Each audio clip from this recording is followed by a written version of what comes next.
Evet, konuyla ilgili şimdi telefon attığımızda bir konuğumuz var. Haytap temsilcisi Ege Sakin telefon attığımızda. Ege Hanım hoş geldiniz Yeşil Bülten'e. Hoş bulduk, merhaba. Evet, bu konuyla ilgili makamlara bizzat başvuru yapanlardan birisiniz siz de. Kendi gözlemlerinizi aktarmışsınız bu başvuru dilekçenizde. Öncelikle neydi bu gözlemler, bu aktardığınız ve Galagölü Milli Parkı'ndaki sorun, onu dinleyelim sizden mümkünse. Tabii Galagölü Milli Parkı Türkiye'de doğal yaşamın çok önemli bir bölümünü bünyesinde barındırıyor. Yok olan türlerin %30'u Galagölü Milli Parkı'nda hayatta. Ancak buradaki sıkıntımız bizim Edirne bölgesinin geniş bir alanda yer alması ve Doğa Koruma Milli Parklar Şube Müdürlüğümüzün Galagölü'ne mesafesinin yaklaşık 2,5 saatlik uzaklıkta olması. Bu yüzden burada bugüne kadar ciddi anlamda bir koruma yapılamadı. Ve bölgede kaçak avcılık had safhada. Burada çeltik de yapılıyor. Çeltikle beraber çeltik evleri adı altında bir yapılaşma söz konusu yıllardır. Ve bölge halkının da alışkanlığı bu yönde gelişmiş durumda. Çeltik evlerini yazın çeltik zamanında çeltik evi olarak kullanıyorlar. Kışında İstanbul'dan, Çanakkale'den, Türkiye'nin farklı yerlerinden bu bölgeye gelen avcılara kiraya veriyorlar. Ve burada bir kaçak av turizmi yapılıyor. Ciddi anlamda da bir talan söz konusu. Bununla beraber güme avcılığı, mühreyle avcılık, gece avı, projektörle avcılık, teyple avcılık gibi 4915 sayılı kanunun yasakladığı tüm kaçak av yöntemleri bölgede rahatlıkla uygulanıyor. Peki bunların bir denetimi yapılmıyor mu Ege Hanım? Yani bunun denetiminin yapılmasının yani fiziki sınırları olduğunu söylediniz, uzak dediniz. Ancak bunun için sanıyorum artık farklı teknolojiler gelişmiştir. Bir kamera yöntemiyle takip edilebilir ya da benzeri yöntemler uygulanabilir diye düşünüyorum. Bunun bir önüne geçmenin yolu yok mudur acaba? Bugüne kadar Edirne Milli Parklar Şube Müdürlüğü elinden gelen çabayı gerçekten gösterdi. Ancak imkanları dahilinde. Yeterli personelleri yoktu, yeterli sayıda araçları yoktu. Gölde yol alabilecekleri uygun araçları yoktu. Bu gibi gerekçelerle burada denetim çok sık yapılamıyordu. Ancak şu son dönemde gündeme gelen, siz değerli basın mensuplarının da bu konuda çok büyük katkısı ve desteği var gerçekten. Gündeme gelmesiyle birlikte bakanlık bu konuda İpsala'da bir müdürlük oluşturdu. Geçtiğimiz günlerde oldu bu. Bizim bu dilekçemiz basına yansıyıp basında yer aldıktan sonra 3 kişilik bir ekip oluşturuldu İpsala'da ve bunlar 4 gün içerisinde 6 tane kaçak avcıyı yakaladıklarını belgelediler, gösterdiler. Bununla birlikte Enez'de jandarma ve Enez Kaymakamlığı da kaçak yapılarla ilgili ciddi bir çalışma başlatmış durumda. Gümelerin imhası söz konusu ve bu kaçak yapılara soruşturma açılmış durumda.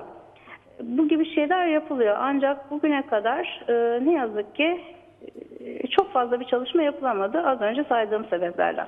Peki Ege Hanım, cezalar caydırıcı boyutta mı? Bu kaçak avcılık esnasında yakalanan insanlara verilen cezalar? Aslına bakarsanız kanun uygulaması evet caydırıcı. Çünkü 4915 sayılı kanunun uygulama yönetmeliğinde avcıların elindeki araçlara, tüfeklere, teyplerine el konulabiliyor. Aslına bakarsanız caydırıcılığı var. Ancak bugüne kadar bu yasa tam anlamıyla uygulanmadığı için bir sonuç alınamadı. Eğer ciddi şekilde uygulanabilirse caydırıcı olduğunu düşünüyorum. Evet. Yani yasada bir sorun yok aslında. Sorunumuz yasanın uygulanamıyor olması. Pekala. Bölgede, yani yaşadığınız bölgede bir diğer sorun da aslında hayvan kaçakçılığı, yasa dışı hayvan kaçakçılığı. Bu konuyla ilgili çok ilginç bir örnek yaşandı geçtiğimiz günlerde. O örneğin de kahramanlarından biri sizsiniz aslında. Bir kanguru ele geçti. Yanılmıyorsam İpsala sınır kapısı veya Kapıkule. Şimdi tam ismini hatırlamıyorum. Siz daha iyi hatırlayacaksınızdır. O kanguru yavrusundan yola çıkarak bölgedeki kaçak hayvan kaçakçılığının yarattığı sorunlara da değinmenizi isteriz. Buyurunuz lütfen.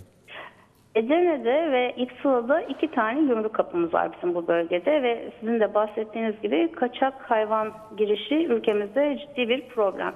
Burada pek çok hayvanı yasa dışı olarak yurda sokmaya çalışıyorlar ve gümrüklerde bu hayvanlar dönem dönem ele geçiyor, dönem dönem yakalanamıyor, ülkeye girebiliyorlar.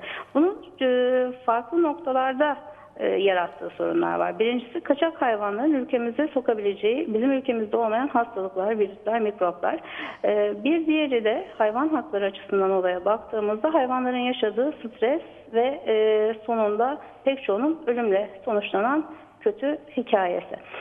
Bahsettiğiniz kanguru Kurban Bayramı'nın birinci gününde İpsala Gümrük Kapısı'nda ele geçti. Kanguru ile beraber 2 tane siyah kuğu, 4 tane Sibirya kazı ve birkaç farklı tür ördek vardı. Bunlar yurda kaçak giriş yapmaya çalışırken İpsala'da yakalanınca İpsala Gümrük Müdürlüğü tarafından el konuldu. Şöyle de bir sıkıntımız var gümrükler konusunda. Gümrüklerde canlı hayvan ele geçtiğinde bu hayvanların konulabileceği, hayvanların yaşam alanlarına uygun yerler ne yazık ki yok. Bunlar normal mal gibi depolara kapatılıyorlar. Bize haber geldiğinde hayvanların bir kısmı ölmeye başlamıştı. Gümrük Müdürlüğü'ndeki duyarlı çalışanlar, oradaki personel bize bu durumu haber verip ve yardım istedi ne yapabiliriz diye.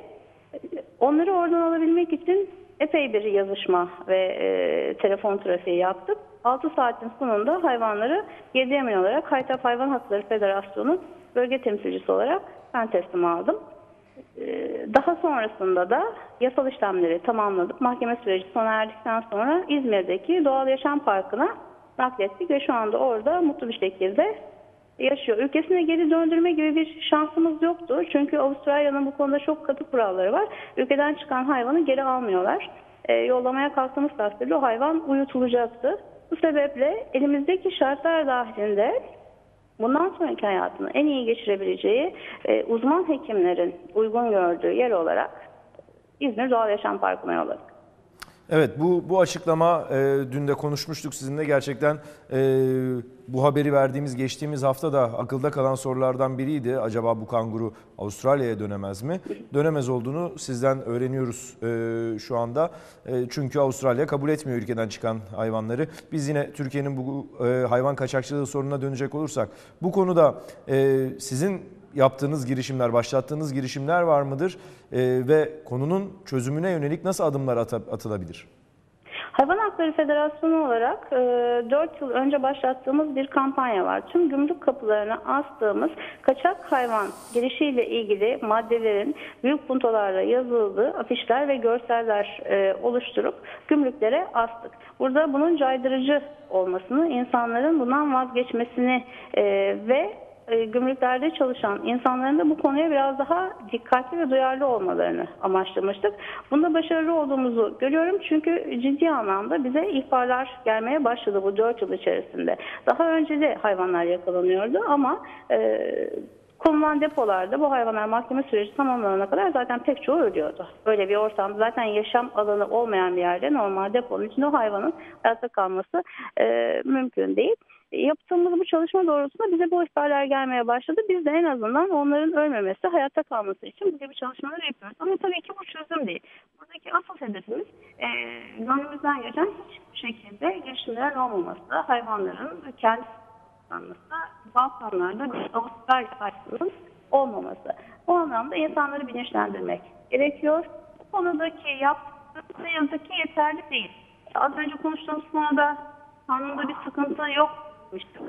Uygulandığı takdirde caydırıcılığı var. Ancak bu konuda hayvan kaçakçılığı konusunda ne yazık ki yeterince caydırıcı değil kanunlar. Yani kaçak hayvan girişi yapan bir kez yakalandığında evet para cezası ödüyor. Ama bir sonraki girişinde yakalanmadığı takdirde zaten bir önceki yakalandığında verdiği parayı kazanmış oluyor. İnsanlar bu yüzden bunu çok daha ticareti yapmaya devam ediyorlar. O yüzden Ege Hanım, caydırıcı olmasını diliyoruz. Ege Hanım çok teşekkür ediyoruz. Son bölümlerde seste birazcık sorun yaşadık ama genel olarak yapılması gerekenleri ve alınması gereken önlemleri bizimle paylaştığınız için çok teşekkür ediyoruz size ve diğer aktardıklarınız için de çok sağ olun. Ben teşekkür ederim. İyi yayınlar. Evet değerli izleyenler, Ege Sakin, Haytap temsilcisi telefon hattımızdaydı. 2 konuyu konuştuk. İlki Galagölü Milli Parkı'ndaki kaçak avcılıktı. Ardından da bölgede özellikle Trakya'daki sınır kapılarındaki hayvan kaçakçılığı meselesine değindik. Yeşil Bülten devam ediyor.